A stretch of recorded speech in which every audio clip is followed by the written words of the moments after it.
Welcome into tonight's episode of the Cavalier Connection. I'm Jeff, joined by Jay. How you doing tonight, Jay? I'm excited for this interview we got going tonight. Excited for Virginia football. Got a bye week, so we got some good material to whet the beaks of the people that are fiending for some Virginia football. So hopefully we'll give them some entertainment tonight. Yep, we got a special one tonight. But before we get to that, did want to mention our friends over at Menser's. This episode is brought to you by our friends at Menser's.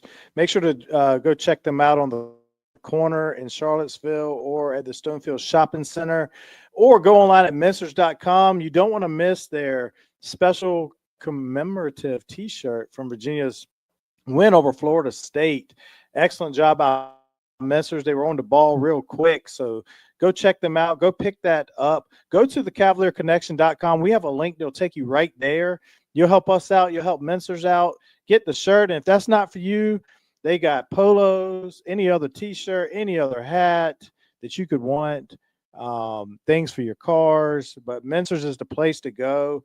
They've been doing this since 1948, so go check them out over at mensers.com or in at the corner or Stonefield Shopping Center. All right, and with us tonight, we have a special guest from West Charlotte High School. He came to Virginia as part of George Welsh's powerhouse years in the mid to late 90s. At UVA, a 4-year contributor, a captain, and one of the leaders on some of the most talented Cavalier teams ever, sharing the field with legends like Tiki and Rondé Barber, Anthony Poindexter, and Jamie Sharper, helped the Hoos to some unforgettable wins, including the historic 95 victory over Florida State and a Peach Bowl berth in 98. And then after your college career, drafted in the 4th round of the 99 NFL draft by the Browns and made an immediate impact, leading the team in tackles as a rookie. I believe you went on to play 8 seasons with the Browns, Jags, Lions, and Texans, and finishing your career as one of the most consistent tacklers of your era. We are thrilled to welcome to the Cavalier Connection podcast, Wali Ranier. How you doing tonight, Wali? Yeah, I'm good. I'm good, man. Hey, thanks for having me on, man. I'm always thrilled, man, to talk some football, man, and especially some Wahoo ball. That's right. And real quick, I meant to ask you earlier. So I've heard your last name pronounced 2 different ways. How do you like it pronounced? It's Ranier. Ranier. Okay. That's how I always pronounced it growing up. But I feel like I heard people say Ranier. People do say Ranier sometimes, but now that I'm not making any tackles, man, I really pay attention to it. So Wally, coming out of West Charlotte High School, what was your recruiting process like, and why UVA, or who else was in the mix? I can tell you, man, I just had a conversation with an ex-UVA. I'm over at Trinity Episcopal now, man. I'm defensive coordinator over there, helping young people out. And I was just speaking with a Mary Jordan. She went to UVA too, played some sports there. And I was just saying why I picked UVA, man. It was 2 reasons. The first reason was coming out of West Charlotte, man. I always said I wanted to be an architect, and UVA had a hell of an architecture program. So I wanted to go there and be an architect. And then also, man, when I went up to UVA and took my visit, my brother and I, just the men there, Skeet Jones, Poindexter, Aaron Brooks, Crowell, all those guys there, man. It was like, like I've been knowing them my whole life. So I was like, man, this is definitely a place for us. And then just coming off, just showing that championship level of competitiveness, I said, listen, I want to go up here and make my mark. And that's why I picked UVA. And you definitely made your mark.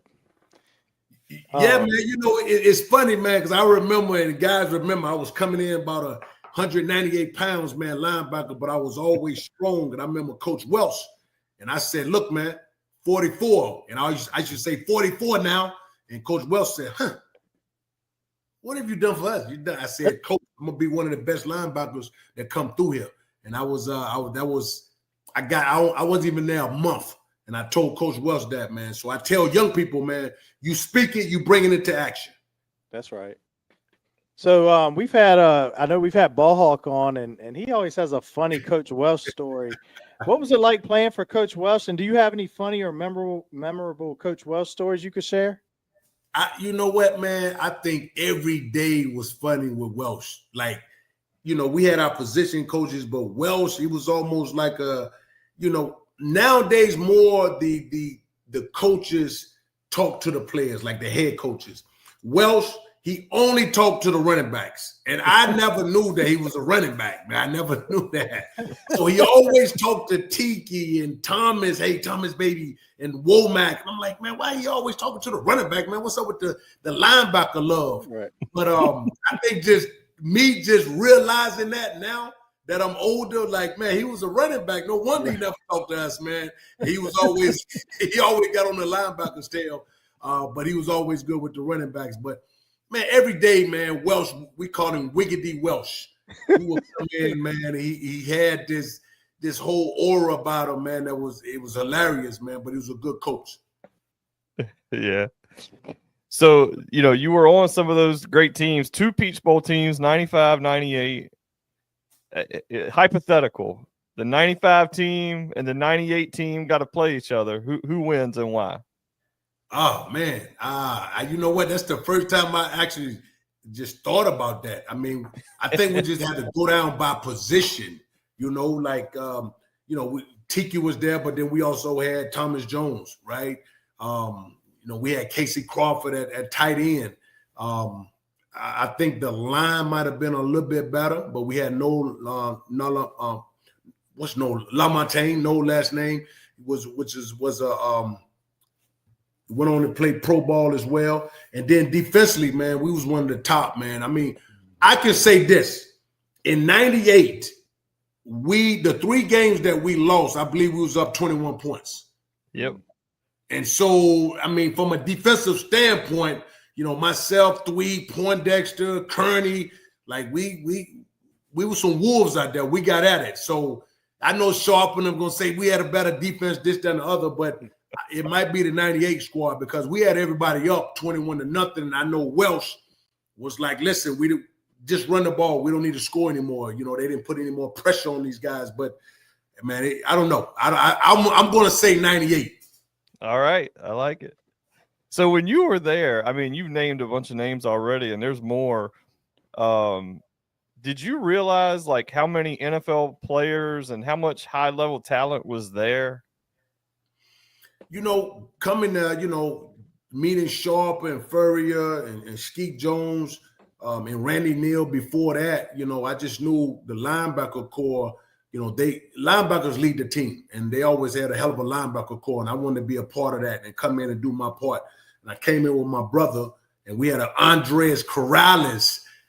This name, he was from up in Canada, and I remember that guy and Brian and McNeil. But just coming in and saying, look, man, I'm going, like I told Coach West, look, I'm coming in to be one of the best linebackers out here. So my first year, Poindexter and I, we split time. We was both like 200 pounds, right up under 200 pounds. And we split time when the linebacker got hurt, man. And so we really made our mark. But I knew that, look, coming in, look, I'm coming in the ball. I'm coming in to bite. And whatever it's going to take, Coach, man, put me at it. I'm going to get at it. So talking about all these players that you played with, we'll do a little quick lightning round, and I'm going to name a player. If you could give me a word or two or a standout memory about him. Tiki Barber. Tiki Barber. I'm going to say presidential. That's a good one. But, it's funny, man, with Tiki, and I know you're going to name some more names, but, I know one way to play, and certain NFL is like that too. It's like, don't hit Tiki, don't do this, man. Look, Tiki, I'm at your face every day. And so, Tiki he's always kind of what he is right now, man. Very vocal, very articulate in what he does. And I'm coming in as a young buck.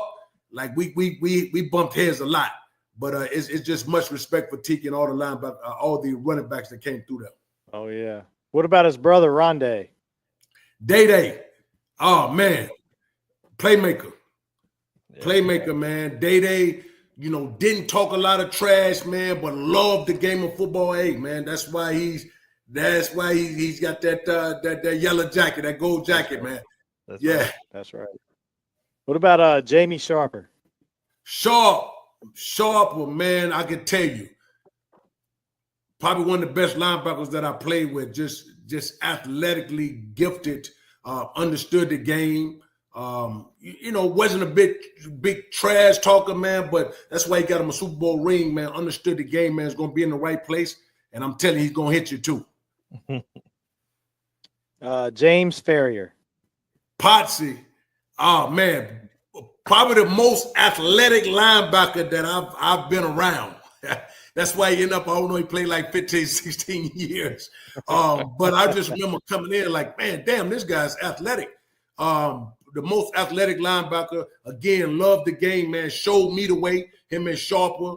I was a trash talker. That's what I do. I always love to do it. They didn't talk much trash, man, but they loved the game, man. They always had my back.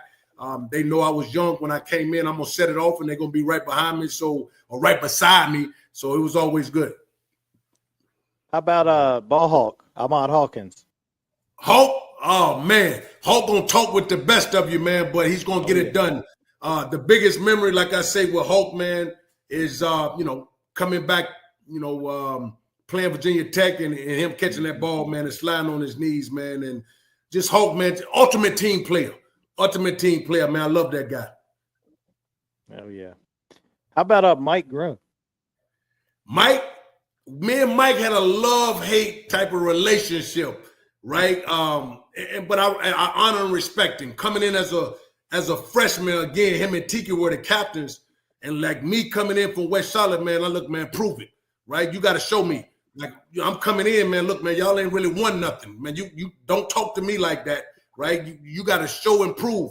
But like you can see in 95, those guys went out there, man, represented, their captain status, but also represented, man, and bringing home that, helping us bring home beating Florida State and winning that ACC. So just big up respect for Mike, man. But I was always one of them guys, man, you got to prove that to me, right? It got to be earned. I don't care. I didn't really care much about, freshman, rookie. I still don't do that. When the guys that I coach men, right? I don't care, how old you are, whatever, you got to prove it. And that's how I live my life, and that's how I live it now. So Mike had to prove it to me, and he did. In 95, but we did bump heads though. Oh yeah. Hey, just what it is. The next one, this one's from Jay's hometown, Percy Ellsworth. P, man, probably one of the most intelligent defensive players that I've been around. Understood the game, man, like no other. And I played with him in Cleveland too, man. He was around the ball all the time because I don't think they make players like that anymore where he understands the game of football, right? And understands there's only so much a player can run out of if he lines up here, if he's here. That's why he was always getting interceptions, man, because he understands the game. Mm-hmm.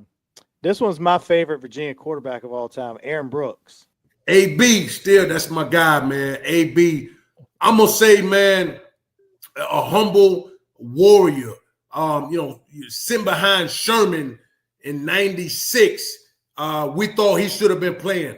And they eventually had him to play, man. But you never heard him talk a word about Sherman, right?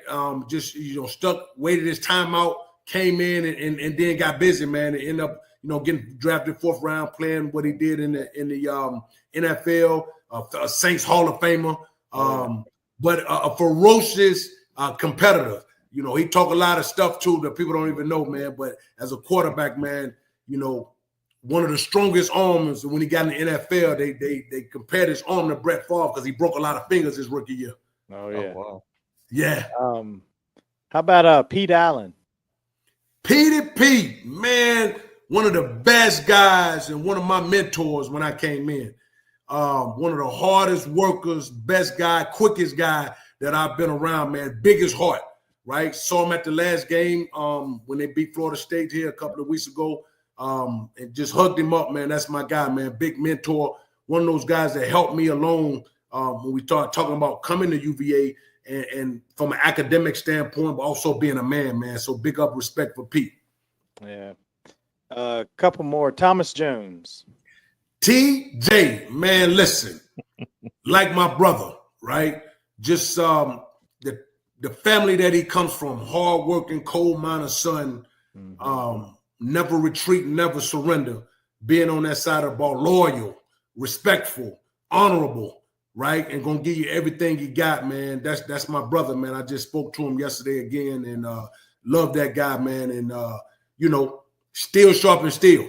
I love you, but when we used to play ball, when we used to practice, man, he knew that we was gonna make him better. He knew that his defense, myself, Poindexter, Kearney, like if you can go against us, man, like everybody else in NCAA, man, they don't stand a chance. So it's a bigger respect to Thomas. Oh yeah, and it's another one of my favorite, Antonio Dingle.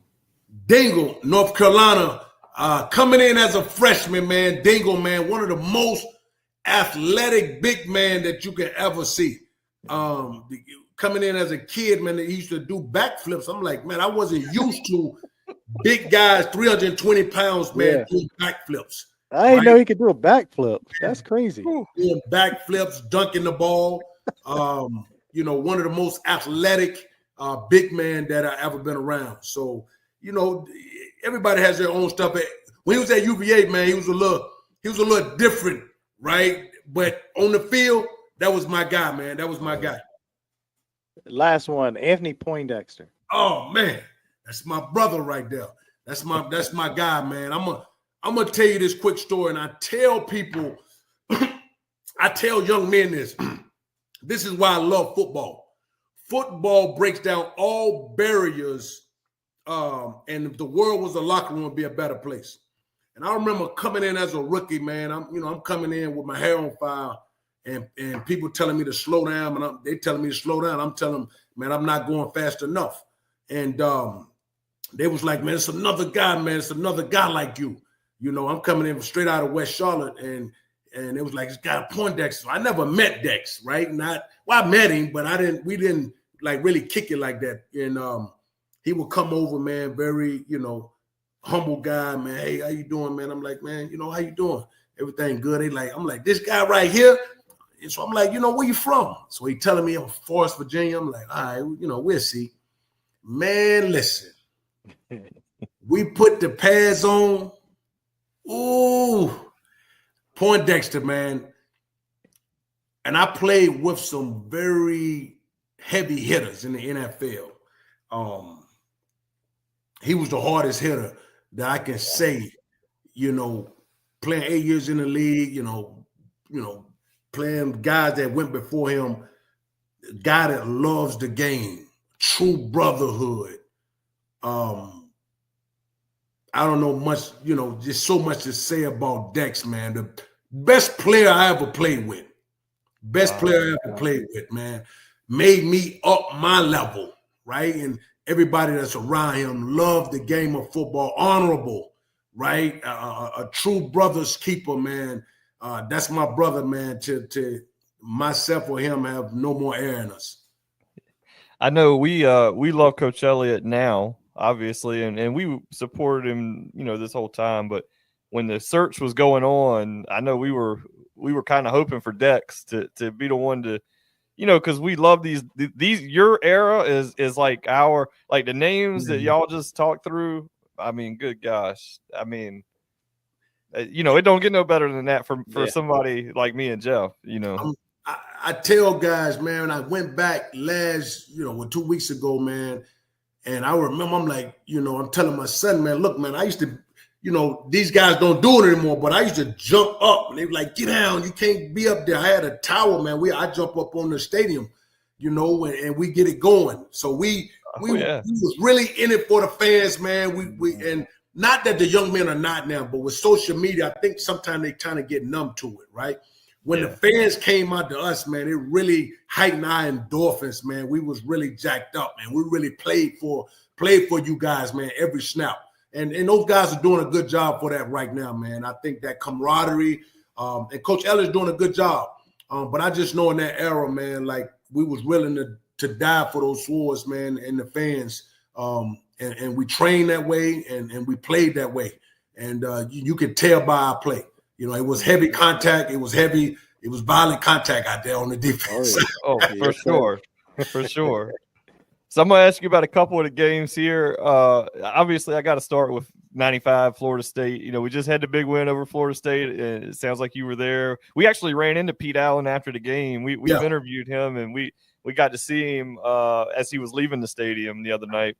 Yeah. But what do you remember about that specifically for you? In 95, man, you know, when you're young, man, I didn't even know that we never had beaten Florida State. Mm-hmm. You know, we love the game so much. We going so hard, and I know some of the coaches. But when you are a rookie, man, or a freshman, you come in, you're wet behind the ears. All I know is football and go hard, man. I didn't know about Pooh Williams, all this, that, and the other. I'm like, man, put me in, man. My mother's up there.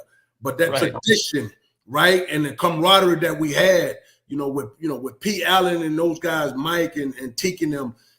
When we went up to Michigan, and I think we lost about a point or so in the big house, and the guys like, man, we can do this. We win the ACC. I'm like, I'm coming from a program in high school that all we do is win state championships, and so I'm thinking like that's all I know is win. And so getting with Dex and all these guys got winning attitudes, it was no doubt in my mind that look, we're going to win. But to win the ACC and knowing how big that was. And I just kept thinking, man, look, man, we playing a night game, man. Look, my grandmother watching me, man. Let's go. Let's go. Let's go. But it meant something more for the seniors, right? And what they've gone through, and Tiki and Ronnie and Dwayne Ashman and those guys, just to be a part of that, man. And that's the brotherhood of UVA, man. And when I was in the game and Dex was in there, we're doing it for those guys, and that's the brotherhood. And that's what we see right now with these young guys. We see that brotherhood, man, where I am my brother's keeper, man. I don't want to let my brothers down. Mm-hmm. Yeah. So another game that was awesome that, again, ended up with a bunch of people on the field, including me and Jeff. And we had words with a Carolina fan. The 96 Carolina game, we heard it all afternoon. We're down 17-3. Obviously, the big interception on a third down play they never should have thrown. Tell me about what you remember about that 96 Carolina game. I remember, I'm going to tell you, 96, I was so, I used to get real excited, amped up. And I remember, man, just being so amped up, man. I was just hitting linemen right and left. And I remember Coach Lance telling Rainer, come out, you got to calm down. Because I was just trying to strike linemen, man. I was just striking linemen like we really was trying to impose. We always say pain is a neutralizer. And so the linemen in general, they are most of the tough guys on offense. So it was up to my duty, man, to really, strike them down. But I remember playing so hard, Dex, all of us, and then throwing that pick to the left side. I remember Twan. I think Twan was a freshman then, I believe. Picking that down there, man, I said, he's gone. Because we already knew how fast this guy was, man. And so when he took that, when he got it, I'm like, man, he's gone. So that was real exciting. It was super exciting for guys because during that era, man, Dre Bly and a lot of guys from Virginia left to go, went to play in Carolina. And then it was a whole big write-up, a whole big story where a lot of us from North Carolina came up to Virginia. So, it became really a real big rivalry. And that actually set the tone for, where we are right now, too. Yep. So UVA versus – oh, I'm sorry. Go ahead. I said Antoine Harris. Oh, yeah. Antoine Harris. That's right. Yeah. UVA versus Virginia Tech. What did that rivalry mean to you as a player? So again, man, coming from North Carolina, man, like I didn't know much about Virginia Tech. I'm like, man, what is this? Virginia Poly Tech. What is this? But it was Virginia Tech because we had back then Raycom Sports, man. That's the only if you weren't playing on that, man, you weren't playing on anything. But I learned real quick the rivalry of Virginia and Virginia Tech, and I remember, playing before that game. They actually came down and did some damage to the campus, and like we were real upset, man. And when we got there, they were throwing oranges at us and stuff like that. And I just remember myself and Thweek like, look, man, we're going out, man. We're going to punish these guys. We're going to punish these guys. And the offense was doing, it got, a little bit slower. But defensively, man, we say we're not going to look at the offense. We're just going to keep going. And so I know defensively, man, we love that game. And then remember Hawkins catching that ball. It was the energy will shift. It will go from us. It will go to them. But I remember when Hawk caught that ball, I said, man, this game is over. And then we had to line up to stop them again. And I told Thweek, like, look, Thweek, if the ball come anywhere in my zone, I'm telling you, I'm taking it. And we tossed it in there, man. I ended up taking that pick and just fell down. And it was a good feeling, man. It's a good feeling to win with your team, especially in that place right there, man. Oh, yeah. That's the only time I've ever been to Virginia Tech. And it was a brutal day, and it turned into a great day. I figured I stood on my bench, on my seat, around all Virginia Tech fans and sang the good old song. I was sure something was going to happen to me in there that day. I was so fired up, I was ready to take on 2 or 3. Man, they was throwing oranges. I didn't know. I love that type of atmosphere because from a defensive standpoint, man, it's going to get us more fired up. And but it's a good game. That was good rivalry, and I loved it, man, because I didn't know that it was 98 leading up to that when I was a rookie. Before that, I didn't know it was such a big rivalry, and then to be able to play in that with my brothers in '98 and win that game, it was big. Yeah. What about so the Ronald Curry game at quarterback for UNC? Another big storyline. What was it like preparing for him? Ron C, man, it's almost like playing against Brooks or Vic. They was the same type of caliber guys, man. Fast, quick, athletic, can throw, any ball, but, like I say, man, can get out of there and score at any point. So preparing for Ron C, what we did, man, we did a lot of, we blitzed. And I blitzed a lot from the middle linebacker spot.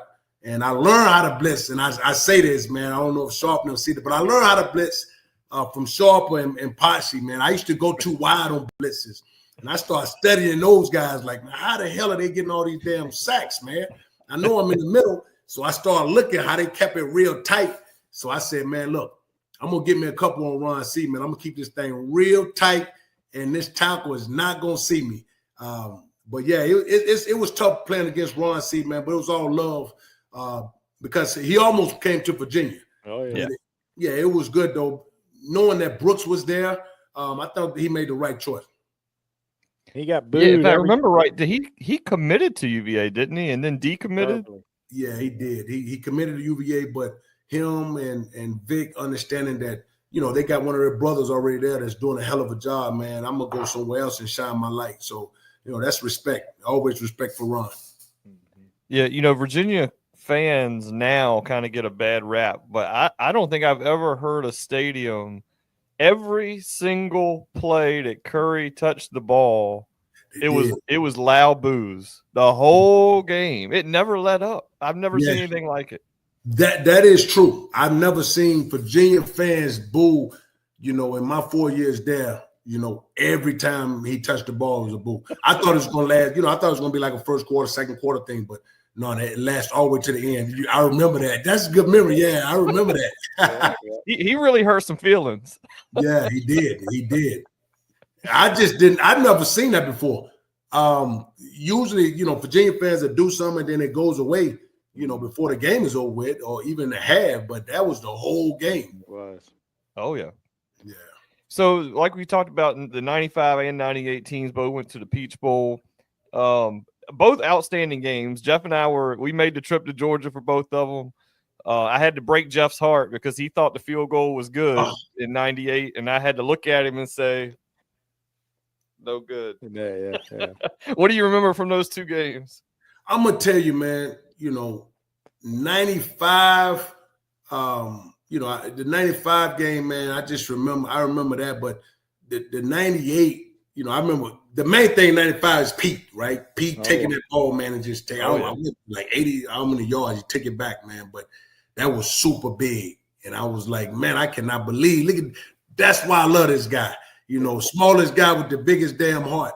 And but then 98, man, I was upset. We was up 21-0 damn near, and we allowed them to come back. And to me now that I coach, and the late George Wells, I talked to him, and he said, man, I think I let you guys down. I'm like, coach, it is what it is. But I won't do that, right? I want to keep the pressure on. Right. And kind of like the old Bobby Bowden way, right? Bobby gets you down, man. He's going to jump on you, right? And that's how I coach right now. But it's still a big up respect to Coach Welsh, man. That's kind of, old school coaching. You up 21 points, just kind of let off the gas. We think we got them, but you can't do that. And we lost Georgia and Georgia Tech the same way. Yeah. And I think BYU in Charlottesville, I think, got us that year. I might be wrong, but I know they came back from 21 down on us. It might not have been that year. I can't remember, but no, it was when we was up. It was Georgia Tech. Well, when I was 98, we didn't play BYU. It was Georgia Tech and Georgia, okay. And then in 98 too, I think we was up on. We was also up on Florida State. So it was like 3 games we was up, pretty heavy. And I do remember Coach Welsh looking at Brooks and saying, "Just run the ball." And he was just running every play. It's like, man, you can't do that. You're putting the defense in a bad predicament. Keep the pressure on. Keep the pressure on. Yeah. So, yeah. So you've named a bunch of guys, but who would you say are you closest with today? Definitely, Dex. Dex and Brooks. Brooks is here and he's in the Richmond area with me. He has 2 sons. So, I talked to him. Billy McMullen, he's around, but my guys were always Antoine Womack and Monsanto Pope. Yeah. I talk to those guys every day, man. Those my guys, man. We went we enjoyed our time at UVA. I can tell you that. It's looking back on your career, is there a favorite single game or moment as a Who? Man, I tell people, man, when you go to college, I enjoyed every practice. I enjoyed every game. And, the first 98, I think it was, we played Auburn, was the first game of the collegiate, everybody. And to go down there with my brothers, PK and Dex, and we trained so hard, man. It was a point where when we didn't go home, we just lift weights one time for, man, it might have been 5 hours. They tried to make us go home. And we was like, man, we're going down here. We're going to crush these War Eagles. We did exactly what we said, beat them 19-0. And I enjoyed every moment. It was true brotherhood, man. And so the players that I coach now, as defensive coordinator over at Trinity Episcopal, man, I always tell them, that brotherhood, that is what you're going to remember, right? And when you have that, that's the energy that's going to keep you driving. And that's how you're going to love practice. That's how you're going to love getting better, man. I truly can say, the moments that you guys talked about, man, but I enjoyed every practice. Me and Womack, we still lift together. We get up in the weight room, man, but we used to battle in practice. Me and T. Jones, we used to battle so much in practice, man. We loved it. And it sharpened us up. So can you talk about your NFL draft process and what was it like getting that call in the 4th round? Man, I'm from a humbling background, man, and truthfully, man, I remember coming to UVA, man, just really loving to be in college, man, loving the game. And I didn't think, not that I didn't think much about the NFL, but I didn't think much about it until I saw Sharper and Potsy, like, those guys getting drafted. I'm like, man, you know what? Maybe I can do this, right? I'm talking to Dex, like, look, man, I can do this. But I just love the game, man, and playing with my brothers, and I just let the cards lay where they are. And then I remember, getting the call saying, look, man, you're an NFL, prospect, this, that, and the other. All ACC, second team All-American, things of that nature. And then it was around, in April, I got an agent, but I didn't go out and buy all this stuff, right? I'm just like, okay, let's see, who's going to draft me, and if I'm blessed enough to get drafted, because who knows, man? Like where I'm from, I never saw an NFL player. But I'm going to tell you, this is a true story. My pops and my mom came up. I didn't have a party and all that. My brother was there. We set up. the first day went by. I thought I was going to get drafted by Dallas Cowboys because they said they was going to draft him, but they ended up drafting that Wynn, who was a hell of a player. He was a hell of a player. But I went to sleep that night. And when I went to sleep that night, this is a true story.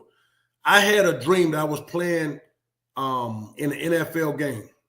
And I was playing against the Steelers. And I mean, it was so, it was so real. But it was nothing on the helmets. And I woke up and I told my brother and my pops, like, look, man, I'm getting drafted today, man. I had a vivid dream. I was playing in the NFL. And it was like, well, who you playing for? I'm like, man, I don't know. I'm like, man, it was like, what was the emblem? Like, it was no emblem on the helmet. That's crazy. And long story short, man, I got drafted by the Cleveland Browns, the only NFL team with no emblem on the helmet. That's crazy. It was just coming back that year. And so, anyway, coincidentally, when I got drafted, that was the first game the Steelers too. Wow. I know. That is unreal. Yeah. So, I mean, you go to Cleveland, obviously you got a provincial, the hand from above, in that you lead the team in tackles as a fourth rounder, that's unusual in itself, but I don't think it probably surprised you at all. So how was it stepping into that locker room as a fourth rounder and immediately being a leader? Man, when you love the game in its purest form, it pays you back, at some point. And me being who I am, nothing more, nothing less, ended up, automatically being a leader in a team full of, players that came from everywhere. I was a heart and soul of a defense. Chris Spielman went down, and just playing the game that I love, I automatically became a leader and automatically, stepped in that role and just started really getting at it. But one thing about the NFL, man, players come, players go, coaches come, coaches go, and it's all business. And sometimes you meet coaches that like you, sometimes they don't like you. It just depends. And so, in my 8 years, I've been through them all. But one thing I tell young people, man, is always be yourself. So at the end of this game, man, that you haven't jeopardized the one thing, and that's yourself. That's great advice. Did you have a welcome to the NFL moment where you thought, oh man, this is different? Listen, man, when I came, I'm going to tell you, when I went to UVA, I'm not real big on the hazing part, man, because, I'm a man, right? And I walked into UVA as a man. I told all the guys, Brooks, whoever it is, like, listen, man, don't put your hands on me. Don't, I'm a man, right? And so when I go to the NFL, it's the same way. And, a lot of these guys like, I'm a veteran in this. I'm like, listen, man, that's not going to happen over here. Like, period. And so I do remember, man, they taped all the rookies up to the goalpost. And I was starting. Oh, wow. Yeah, and it was like this little wide receiver, man, talking about, let's get Ranier. And I remember, I'm like, what? Man, I chased him around the field for like 10 minutes. Like, we're not having that. We're not having that over here. This is different over here. We're not doing that. But, yeah, man, I think a welcome to the NFL, the biggest moment, man, probably the biggest stage. Again, the first game of the year, we played the Steelers. And that's when they had Damani Dawson, they had Flanagan, they had all these Hall of Famers, man. And I remember going out there ready to go, amped up, ready to go. Man, the hardest game I ever played in my life. I mean, it was grown men really feeding their kids, man, and they was really getting at it, man. And I was giving everything I got, and there was no backing down. It was no retreating, no surrender, right? And I remember laying in there. I think I had like 17, 18 tackles, whatever, and they beat the mess out of us like 43-0. Oh wow! And yeah, man, it was tough. And I remember laying in there getting IBs, and I looked over at Jameer Miller and said, "Listen, man, how many years do you need before you get pension? Because it's like the toughest game I ever had in my life, I tell you. Every game is like this, man. I'm telling you, man. Look, I'm going to make it 4 or 5. I'm telling you. You'd be like Lawrence Taylor in Any Given Sunday after he makes that tackle. Yeah, man. I mean, that's the part, man, about playing in the NFL, playing at a high level, man. You're so jacked up, man. You got to come out and start reprogramming, man, because I can tell you, man, like it's it's a not for long league, but it's the highest of the highest intensity. Well, you played nearly a decade. What's a moment or two that still sticks out with you from your NFL career? I remember, man, I think I might have been in Detroit, and I remember LaDainian Tomlinson's come. Well, two, right? I tell the young man, like, listen, man, I'm gonna give you the truth on stuff. We played LaDainian Tomlinson, and we was like, man, listen, this guy's not gonna run the ball on us, right? He's not gonna run the ball. We're gonna stop him. So we stopped him. I think he had maybe like 47, 48 yards, something like that, man. But he had like 270 yards receiving. And I remember, like, man, goodness gracious, man, like, everybody in this league is tough.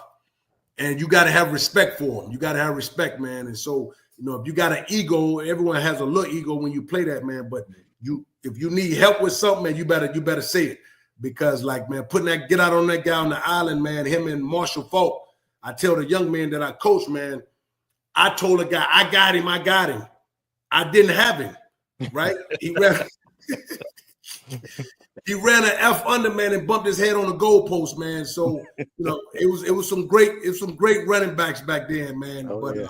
Yeah, man, those two moments, Marshall Falk and LT, LaDainian Tomlinson, man, I remember as a back, as a linebacker, like, man, we stopped these guys from running, man, and these guys can catch too. It was a little bit different. It was different than like college.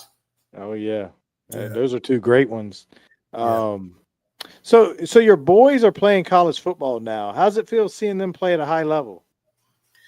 Man, it's good to see, man. And they're very honorable young men. And I have one more that I coach right now who's a cornerback safety, but very honorable young man. And having the bloodline and going in, seeing them lead themselves first, but also helping to lead their teams. It's not much more that as a father that I can ask for, and them being their true and highest self, just giving me chills talking about it. And then let me not forget my daughter, who's at Bryant University, plays softball, and she plays at a very high level. She's my mini me as well. So I'm honored and to be their father. That's awesome. That's awesome. Yeah. So tell everybody what you're up to these days and how they can kind of interact with you if they want to ask you a question or something like that. Absolutely, man. I'm over here at Big Test, Trinity Episcopal High School, defensive coordinator over there, helping these young people, man, and developing that mindset, man. You come out and see those guys at Trinity, man. It's a heck of a school, great people over there. Also, have an energy drink coming out, I Am Power. So it's IAMPWR.com, coming out real soon in the cans.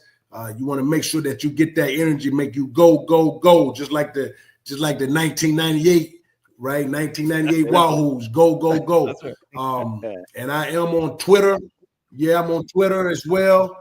So I'm just catching up with I'm on Twitter and then Instagram. We have a foundation called VA Pro Elite Foundation, where we help young people be their true and their highest self. And again, I Am Power Energy. That's what you guys want to be on, man. 98 juice, baby. That's right. I love it. Right. How far do you think this team can go this year? What's the ceiling? Man, I tell you what, the win against Florida State was great. But I wanted to see the next one, which was last week, because that tells you the component and the makeup of a team, right? You never let a loss beat you twice, and then you never let a win, you get so high on a win that the next game you lose. And so that showed me that this team is going to go very far this year. Going into, Louisville and winning, and just taking the momentum and not thinking about what happened last week. That showed me a lot. Yep. So last couple questions. When you look back, how do you want people to remember your UVA career and what you brought to the program? Oh, man, that's a good question. I would say me being myself, right? Coming in, a heck of a defensive player, a team leader, honorable, and love UVA, right? And that brotherhood and that tradition. Also, always say this, and I tell young people, the education aspect of UVA. I got my degree in architecture there, so really want to be remembered as a all-around student athlete that gave everything to the game of football at UVA and to the fans, and a great family man that is very honorable when it comes to the community. Final question. Do you have a message for Wahoo Nation and for the fans who watched you and still remember those great teams? Hey, more. The days that we, myself and Dex and Sharper, we love it. But you like to say, man, records are meant to be broken, and athletes are meant to become evolve and become better, right? I speak to the young linebackers now. And so, we want them to be better. So my message is more, right? And the fans always saying more, right? So, 3 games, okay, let's keep going. Let's keep making the standards, keep moving it forward. So my message is more, and go Wahoo Wah. That's right. Awesome. Hey, look, this has been a pleasure. Jay and I grew up watching it. We loved it. You're in our wheelhouse, and your years at UVA, man. I mean, it's just a treat get for no us to better. talk to you. Nothing better. Being able to talk about all these guys and yourself, man. This is just great for us. Man, I really appreciate you guys having me. Give me memories, man. I got my shoulder pads right beside me, so I think I'm gonna go down and go hit a couple of dummies or something. There you go. Hey, we're ready to run through a brick wall for you, Coach. All right, man. Hey, come check out those Titans, man. So some good football, man. You got a Benedictine, the Woodbury's, private school ball. A lot of people think it's sweet, man. And we play we play these public school teams, man, and we put some work on them, man. Put some work on them. Love it. Well, yeah, wish you luck for the rest of your high school season, and we really appreciate your time. Absolutely, man. Thanks you Have a guys great for having me. Thanks for having me. Wahoo Wah. Wahoo Wah. Have a great evening. You too. And that was thanks again to Wali Ranier for joining the Cavalier Connection.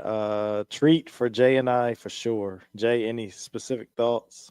Yeah, I mean, I as you went down those names and he was talking about each one of them, I'm like, man, it just brings back a ton of memories. And I mean, we could have named a ton more names, but that would have been the whole interview if we just said that. And then I sit and think, man, we really we've had that team. Good God, I mean, just loaded. You know what I mean? Just loaded. Right. So, it was just so fun to hear. He had so much energy and love for the university. That was obvious. And we just keep knocking them off one by one. We've had him. We had Pete Allen. I know we've had others from that era. And we just, Ball Hawk. Yeah, we keep knocking them off. I look forward to the next one, whoever it is. I want Aaron Brooks. Yes. Show you right. Show you right. It's just Wake Forest. It's just Wake Forest, yeah. Yeah, but anyway, yeah, great treat to talk to Wali Ranier and appreciate his time. That's going to wrap us up for this edition of the Cavalier Connection. Be sure to go to thecavalierconnection.com and check out our latest articles. If you want something from Mensers, click on that Mensers link, check it out. Helps us, helps Mensers, and we will got the mid-season awards article out, Jeff. Mid-season awards article is out. So we'll check back in with everyone later this week, and have a great evening, afternoon, whenever you listen to this. Go Hoos. Go Hoos.